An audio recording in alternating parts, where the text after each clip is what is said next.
కేంద్రంలోని బీజేపీ ప్రభుత్వం ఓట్ల చోరీతో పాటు సీట్ల చోరీకి కూడా పాల్పడుతోందని మాజీ మంత్రి ఎమ్మెల్సీ బసవరాజ్ సారయ్య ఆరోపించారు. వరంగల్ తూర్పు నియోజకవర్గంలోని 33 డివిజన్ పోలరంగే సెంటర్లో కాంగ్రెస్ పార్టీ ఆధ్వర్యంలో నిర్వహించిన స్పెషల్ ఇంటెన్సివ్ రివిజన్ అవగాహన సదస్సులో ఆయన పాల్గొన్నారు. ఈ సందర్భంగా ఆయన మాట్లాడుతూ ప్రతి ఓటరు ఎస్ఐఆర్పై అవగాహన పెంచుకుని తమ వివరాలు నమోదు చేసుకోవాలని పిలుపునిచ్చారు. ఓటును కాపాడుకోవడం ప్రతి పౌరుడి బాధ్యతని, సంక్షేమ పథకాల ప్రయోజనాలు పొందాలంటే ఓటర్ నమోదు ప్రక్రియలో పాల్గొనాలని సూచించారు.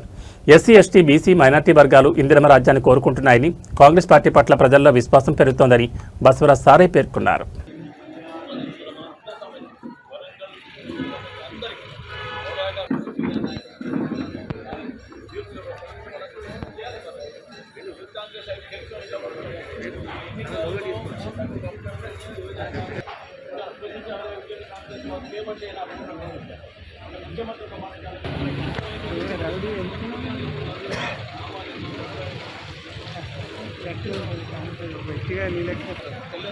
ఉంటేనే రాష్ట్ర ప్రభుత్వం కల్పించే పింఛన్లు, ఆసర పెన్షన్ కానీ ఏ పెన్షన్ ఎలా ఉంటే తెల్ల రేషన్ ఉన్న వారికి రాష్ట్ర ప్రభుత్వం ఇచ్చే రూపాయలు ఆడుకొచ్చి ఇచ్చారు. కానీ జీవిత బీమా కూడా అందరికీ ఏ చిన్న వారికి ఏమైనా ఇబ్బంది అయితే యాక్సిడెంట్గా చనిపోతే అన్నిటికీ ఎలిజిబిలిటీ తెల్ల రేషన్. తెల్ల రేషన్ అంత ఉన్నవా లేవా ఇద్దరు ముఖ్యంగా అండర్రైట్కి సంబంధించి మైనార్టీ పార్టీ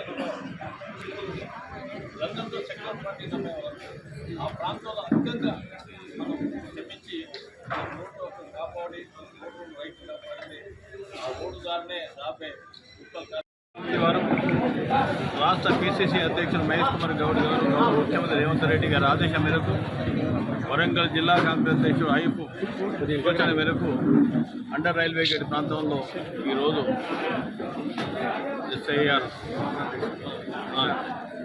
మన యువజన కాంగ్రెస్ ఉపాధ్యక్షుడు నేతృత్వంలో ఈ కార్యక్రమం నిర్వహించారు.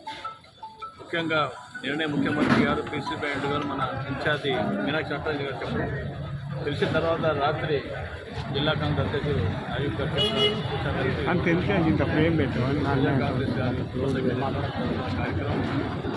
ఏదైనా సరే భారతీయ జనతా పార్టీ ఓటు చోరీ కాకుండా సీట్ చోరీ కూడా చేస్తుంది. మీనాక్షి నటరాజన్ సీట్ కూడా చోరీ చేస్తుంది. అందుకే ఇవాళ రోజు అఖిల భారత వాళ్ళ భారతీయ జనతా పార్టీ అధ్యక్షుడు ఇక్కడ వరంగల్లో రాబోతున్నారు. ఇవన్నీ కూడా మనం చూసి ఏమి తెలుస్తుంటే సెక్యులర్ పార్టీస్ ఎవరైతే అనుబంధంగా పనిచేస్తున్నారో, మొదటి సెక్యులర్ పార్టీతో ఓటు వేస్తున్నారో, ముఖ్యంగా ముస్లిం మైనార్టీ, క్రిస్టియన్ మైనార్టీ, సెక్యులర్ పార్టీని అభ్యర్థించేవారు, ఓటు వేసేవారు అందరూ కూడా చాలా రకాలుగా ఉంటారు.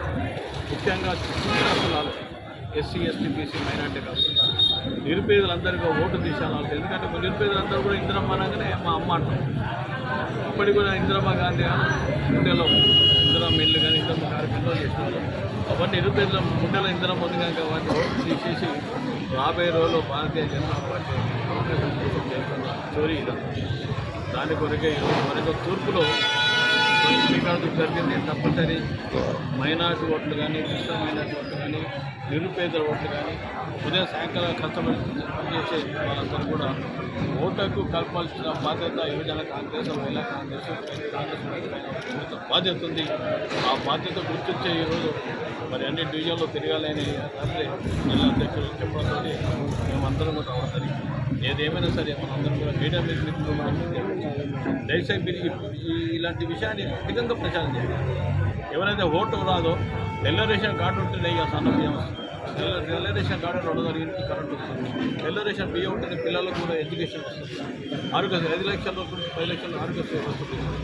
గ్రామాల్లోకి కూడా రైతులు ఎన్నో సంక్షేమ పథకాలు పెంచింది. ఇన్ని రకాలు రావడం తెల్ల రేషన్ కార్డు లేకపోతే ఓటుకు లేకపోతే తెల్ల రేషన్ కార్డు పోయినట్లే. అంటే సుమారు 1,20,00,000 పోతున్నాయని నేను మన వీడియో కాన్ఫరెన్స్లో గౌరవ ముఖ్యమంత్రి గారు, పిసిసి అధ్యక్షుడు వేలాంటి చెప్పిన మనకు చూస్తే 3,50,00,000 మనం అందులో 1,20,00,000 పోతున్నట్టు ఏమి కాంగ్రెస్ ప్రభుత్వం రావడానికి 99 లక్షలు